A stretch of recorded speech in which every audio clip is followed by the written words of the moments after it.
오늘 여호와께로 돌아갈 때 세 번째 시간입니다. 우리가 하나님으로부터 멀어져서 우리에게 문제가 발생했다고 했죠. 하나님께 멀어졌더니 이스라엘 백성이 멸망이 왔어요. 예루살렘이 무너지고 바벨론에 압제를 당하고, 그러니까 경제적으로 모든 데 파탄이 와버렸죠. 재산도 잃고 자유도 잃고, 그들이 그렇게 기뻐하고 누렸던 모든 땅에 자기가 소산을 다 뺏겨버린 거예요. 그때 이제 요엘의 선지자의 메시지가 들려온 겁니다. 그럼 우리가 어떻게 하면 다시 복을 받겠습니까? 하나님, 여호와께로 돌아오라. 여호와께로 돌아오면 여호와께서 이른 비와 늦은 비로 때에 맞게 적당하게 알맞게 우리에게 필요한 만큼 채워줄 것이다. 그게 지난주 메시지였어요. 지난주. 오늘 다음에 그 메시지입니다. 여호와께로 돌아갈 때 하나님이 우리에게 또 복을 주십니다. 그 복의 마지막이에요.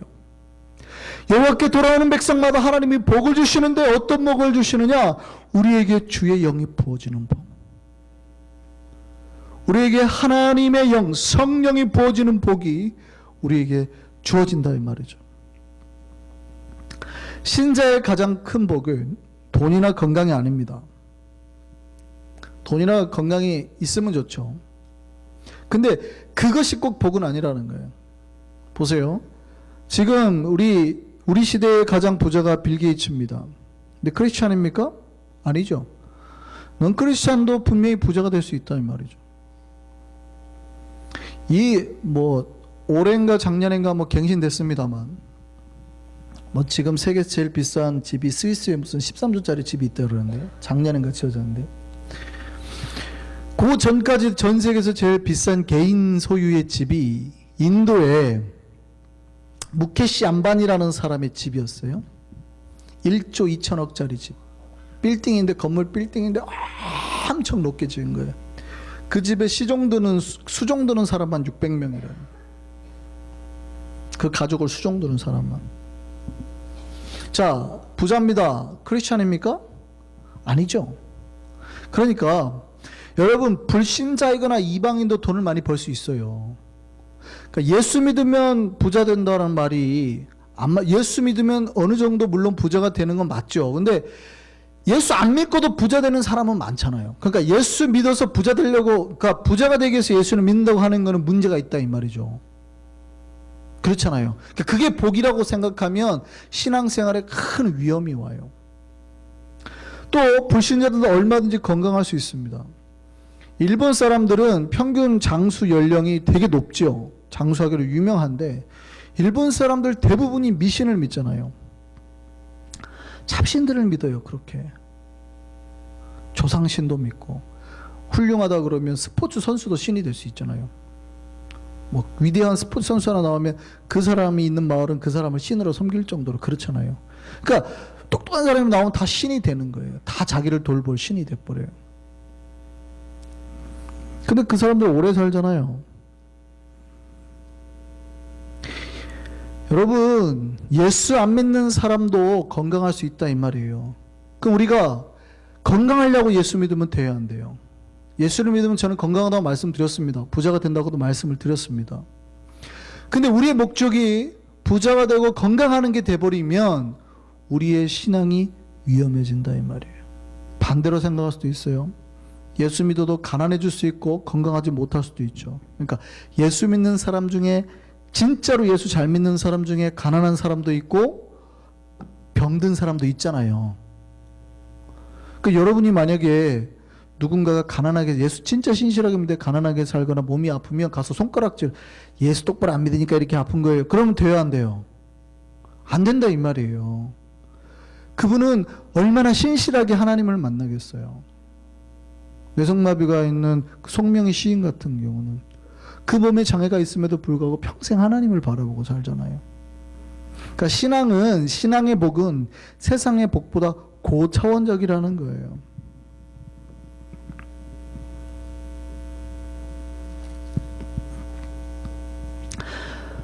그런데 그렇다면 신앙 안에서 진짜 복이 뭐냐는 거예요. 이 세상에서 가장 돈이 많은 사람도 살 수 없는 것, 그 돈을 많이 주고도 얻을 수 없는, 그게 신앙 안에 있다는 거거든요.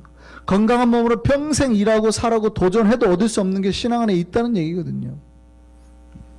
물론 우리는 신앙 안에 오래 있다 보니까 너무나도 쉽게 얻어지니까 우리가 지금 누리고 있는 것이니까 그게 얼마나 소중한지를 잘 모르고 있습니다. 그게 복이라고 잘 못 느끼는 거죠.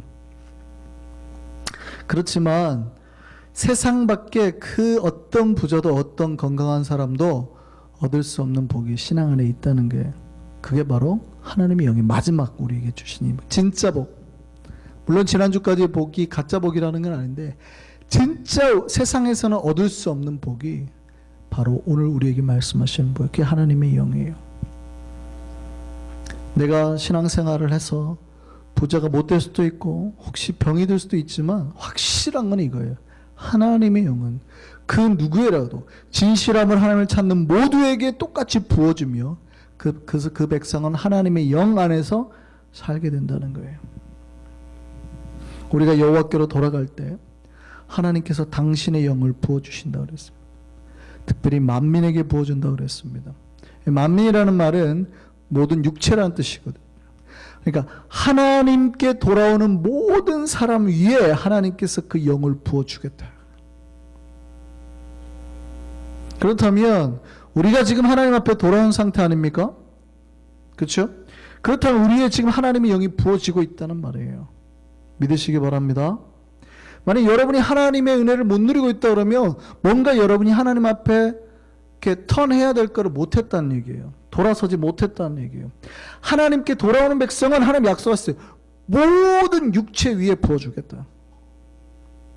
지금 우리 위에 하나님의 영이 부어지고 있다 이 말이에요.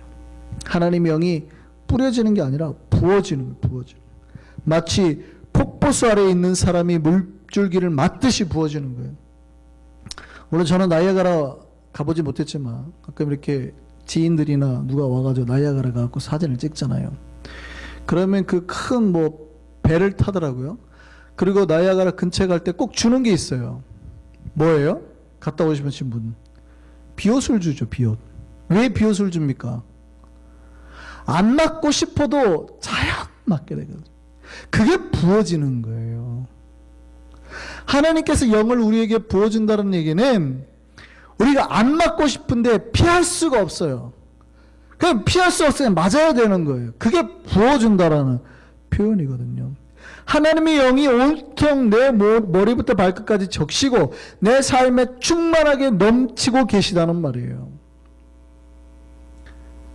나에게 부어지는 걸 피할 수 있다고 피해지는 게 아니에요. 내가 이렇게만 하면 막 넘쳐지고 내 삶에 막 채워지는 거예요. 여러분이 이렇게 손 내밀면 손 위에 막 그냥 넘치도록 흘러 넘치도록 담기는 거죠. 여러분이 만약에 잔이 있어요? 그 잔에 물을 담고 싶어요? 폭포 밑에서 이렇게 하면은 얼마 만에, 시간이 얼마나 걸릴까요? 얼마 만에 이게 채워질까요? 1초도 안 걸리죠. 이렇게 하면 끝나요. 그냥 이렇게 하면 그게 부어지는 거예요. 이 밤에 우리에게 그 은혜가 넘치기를 바랍니다. 그러면 확인해 보셔야 돼요. 자, 우리는 어떻게 그 은혜를 누리고 있습니까? 혹시 못 누리고 있다고 생각하십니까? 그럼 어떻게 하면 그 은혜를 누릴까요? 여러분, 지금 나에게 부어지고 있는 하나님의 그 은혜를 봐야 돼요. 어떤 분들은 그 은혜 밑으로 들어가야 되는데 멀리서 계시는 분들 있어요. 멀리. 그러니까 그 폭포의 은혜의 사정권 바깥에. 그리고 구경하죠. 끝내주네 하나님 은혜가. 저 집사님 살려내는 거 봐라. 저 집사님 암 걸렸는데 고쳐내는 거 봐라. 끝내주네. 구경해요. 자꾸. 저 권사님 머리부터 발까지 적시는 거 봐라. 할렐루야. 역시 하나님 살아계시네. 구경하는 거죠. 그리고 확신 가운데 거예요. 근데 자기는 못 누리죠. 그런 신자들이 꽤 많아요. 신앙은 여러분 멀리 서서 구경하는 게 아니라 그 은혜의 세계를 밑에서 바라봐야 돼요. 그러니까 직접 내가 누려야 된다 이 말이죠. 그러려면 어떻게 해야 될까요? 여러분의 발걸음을 옮겨서 가까이 더 가까이 가야 돼요. 은혜를 맞을 각오를 하고 더 가까이 그 밑으로 들어가야 돼요. 멀리서 구경은 할 수 있죠. 신앙이 그런 거구나. 하나님 계시나 보네. 그거는 구경하는 거예요. 옆 집사님이 그랬대네는 그냥 구경하는 거예요. 구경. 신앙은 뭐예요? 기대감을 가지고 주를 바라보는 그 누릴 수 있는 자리까지 들어가야 된다고요. 그 기대감을 가지고 여러분이 들어가야 돼요. 그 자리까지 들어가는 걸 사모해야 돼요. 제가 아무리 나야가라 얘기를 하고 제 친구가 갔다 와서 사진이랑 동영상 찍어서 보여주더라고요. 근데 아무리 그걸 본다고 해서 현장에서 그들이 느끼는 체험이나 이걸 알 수 있어요? 못 느끼죠. 그러니까 여러분이 은혜를 체험하려면 그 자리를 가서 직접 보고 경험을 해야 되는 거예요. 베드로서 3장 12절 말씀 보시죠. 같이 읽겠습니다. 하나님의 날이 임하기를 어떻게 해요? 바라보고 간절히 사모하라. 마지막에 뭐라 그래요? 새 하늘과 새 땅을 바라보도다. 그 은혜의 땅을 바라보고 그 약속의 하나님의 그것을 정말 간절함으로 사모한다 이 말이에요. 그 사람이 경험하는 거예요. 그 사람이 직접 바라보고 직접 체험하기를 원하는 사람. 어떻습니까? 우리는 하나님의 은혜의 그 영이 부어지는 것을 바라보고 또 간절히 사모하고 있을까요? 왜 우리에게 은혜가 성령 충만이 없고 성령의 은혜가 없을까요? 어쩌면 우리가 그 밑에까지 들어가는 것을 간절히 사모하지 않기 때문이에요. 그냥 여기서 있어가지고 갔다 와서 보여준 사람 사진 보고 동영상 보고 만족하는 거예요. 나야가라 이렇게 생겼네. 그렇네. 다 신앙생활 하는데 간접적으로 옆에 교회 누구 집사님이 암인데 고쳐졌다네. 할렐루야. 여기 그렇게 간접적으로 항상 내가 직접 기도하거나 하나님을 사모하는 게 아니라 항상 간접적으로 저 집사님이 기도해서 병이 나았다네. 항상 듣기만 해요. 듣기만. 누가 갔다 와서 보고 온 사람 걸 듣기만 해요. 내가 직접 가서 봐야 되는데, 직접 경험을 해야 되는데.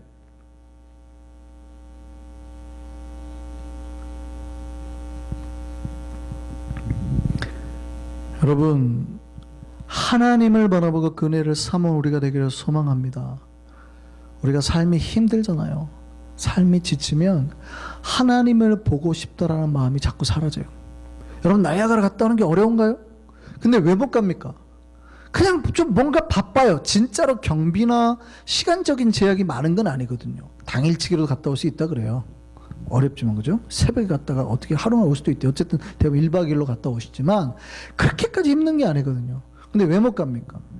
삶이에요. 이게 봐도 뭐 일이고 저기 봐도 근심이고, 그러니까 못 가는 거예요. 진짜로 하나님을 바라볼 시간적 여유, 경제적 여유, 정신적 여유, 마음의 여유가 없는 거예요. 유대인의 탈무드에 이런 말이 있습니다. 앞이 막히고 뒤도 막히고 옆도 막혔으면 이제는 하늘을 보라. 여러분 삶에 문제가 근심이 있으면 그때는 어쩌면 그거를 완전 내려놔야 될 때예요. 그 벽을 붙들고 안 된다고 두드릴 때가 아니라 내려놓고 하늘을 바라보셔야 돼요. 그래야 하늘로부터 은혜를 입는단 말이죠. 근데 사람들이 이 고개 드는 걸 그렇게 힘든가 봐요. 이렇게 하는 게. 막히면 막힌 자리에서 좌절하고 있어요. 뒤로 갔더니 뒤에도 막혔어요. 앞에 갔더니 앞에도 막혔어요. 옆을 봤더니 사방이 다 막혀 있어요. 그러니까 막힌 그 자리에서 좌절을 하더라고요. 그때는 어떻게 하라고요? 하늘을 봐라.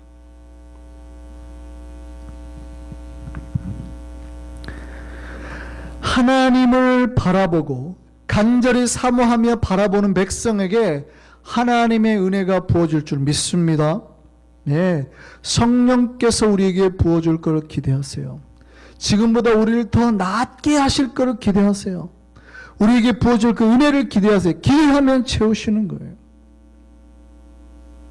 우리에게 하나님의 영이 부어지면 나타나는 현상이 있어요. 오늘 본문에 뭐라고 그래요? 자녀들은 장래일을 말하고 늙은이는 꿈을 꾸고 젊은이는 이상을 보게 된다. 이거를 가지고 이제 막 해석합니다.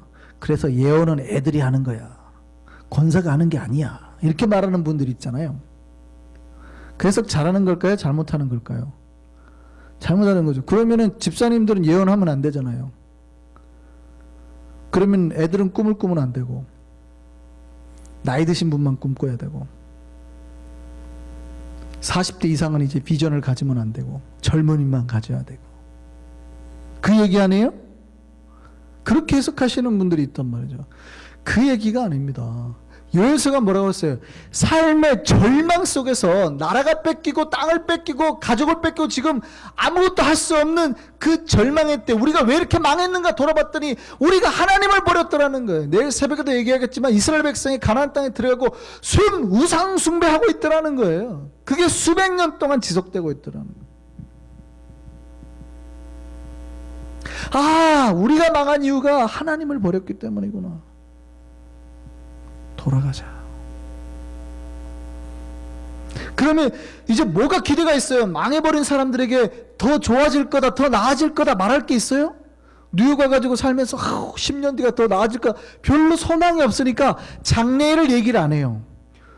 나에게 이런 꿈이 있습니다. 이런 얘기를 안 해요. 우리에게 비전이 있습니다. 이런 얘기를 안 하고 그냥 하루하루 먹고 사는 게 바쁘다 이 말이죠. 10년 뒤에는 특별히 달라질 게 있겠나? 하루하루 사는 거지. 이러더라는 말이죠. 근데 그런 사람들이 아이들이 이제 장래 일을 말하기 시작해요. 아니 우리 장래 이런 일이 될 거야. 좋은 일이 날 거야. 아무것도 현실에 가로막혀서 아무것도 말 못한 사람들이 꿈을 이야기해요. 나에게 이런 꿈이 있고 이런 걸 할 거고 젊은이들이 비전을 가지고 우리 이걸 해야 됩니다. 이 세 가지가 다 뭐예요? 미래에 나아질 거, 좋아질 거, 소망, 희망을 얘기하더라는 거예요. 성령이 오니 내 삶의 사방이 막힌 현실에 고립된 그 자리에서 하늘을 바라보고 희망을 가지더라는 거예요. 성령님을 바라보게 되더라는 거예요. 그게 성령이 왔을 때 나타나는 현상이더라는 거죠. 성령님이 임하면 절망하지 않고 내 삶에 꽉 막힌 사방의 그 현실 앞에서도 절망하지 않고 희망을 가지고 장래일을 말하고 꿈을 말하고 비전을 말하더라는 거예요. 우리는 잘 될 거야. 우리 장래는 잘 될 거야. 우리 이렇게 될 거야. 걱정하지 마. 이러더라는 거죠. 이게 성령께서 나타나서 그 신자들에게 나타나는 현상이라 이 말이에요.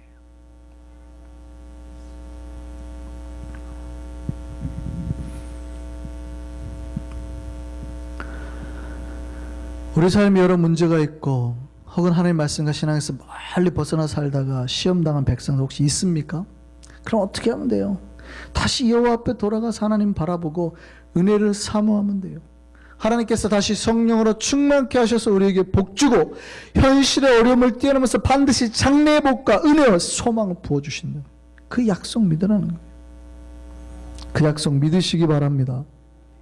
예. 우리가 여호와께 이제 돌아왔죠. 그렇다면 이제는 다시 여호와의 손을 놓지 말고 어떤 상황에서도 내 정신을 놓을 만큼의 큰 어려움에서도 하나님의 손 붙들고 살아가는 저와 여러분 되기를 바랍니다. 사실은 반대로 말하는 게 옳죠. 성령께서는 그 어떤 어려움과 환경 속에도 한 번도 우리 손을 놓지 않았다는 거예요. 그러면 그거를 믿을 수 있는 우리가 되기를 바랍니다. 여러분이 정신을 잃을 순간에도 여러분이 어쩌면 우리 입술로 하나님을 주로 고백 못하고 있던 순간에도 하나님은 우리 손을 붙들고 있을 수 있다고요. 그거 꽉 붙들고 있다는 사실, 그거 믿으시라고요. 그 사실을 깨달을 수 있는 우리가 되길 바랍니다. 데이비드 시멘즈라는 사람이 쓴 그 상한 감정의 치유라는 책이 있습니다. 유명한 책인데요. 그 안에 이제 이런 이야기가 있어요. 이분이 그 심장 수술을 한 그 어떤 사람의 그 경험담을 읽어가지고 그걸 소개를 했는데 그분이 이렇게 말해요. 수술을 받기 전날 한 간호사가 와가지고 이렇게 손을 잡아주더래요. 꽉 잡아버려요. 그 간호사가 꽉 잡더니 그렇게 말합니다.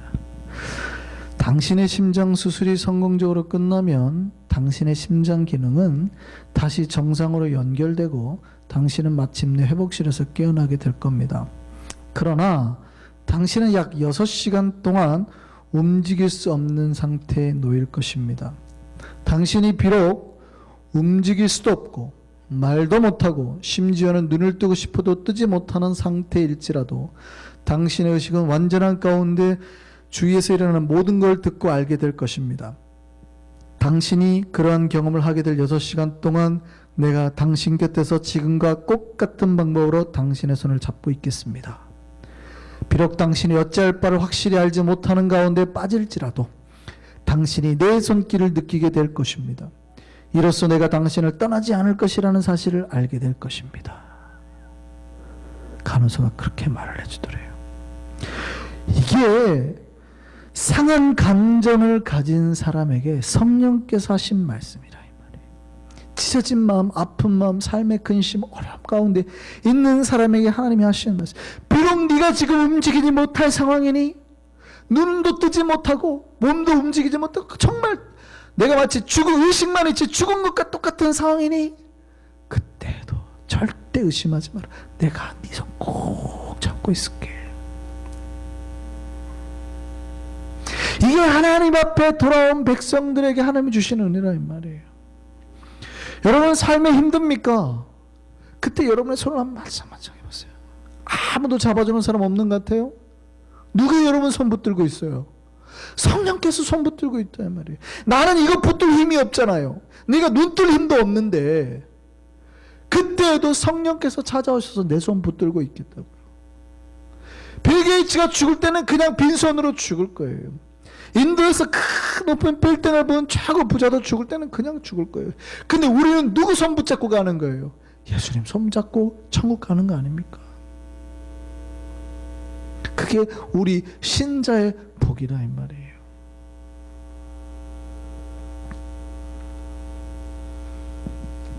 성령이 우리 손을 붙들어 주신 이유는 성령의 손잡고 현실의 어떤 어려움 속에서도 절망 속에서도 이겨내며 소망 보게 하시기 위해서예요. 심장이 잘려나가는 그 고통 속에서도 내 온몸이 마비가 된 것처럼 움직이지 못할 그 상황 속에서도 하나님이 내 손 붙들고 있다는 그 소망 알게 하시길 원한다고요. 그 은혜가 저와 여러분에 있기를 바랍니다. 여러분 지금 내 손 붙들고 계시는 성령님을 바라봤으면 좋겠습니다. 정말 간절함으로 그 성령님의 은혜를 사모했으면 좋겠습니다. 그리고 다시는 그 손 놓지 않겠다고, 이 성령에서 떠나지 않겠다고 고백했으면 좋겠습니다. 주님은 주님 앞에 돌아와서 그렇게 고백하는 우리에게 은혜를 부어주시고 장래의 소망의 예언이 우리 입술을 통해서 나오게 하시고 아름다운 꿈을 꾸게 하시고 멋진 비전을 보게 할 줄 믿습니다.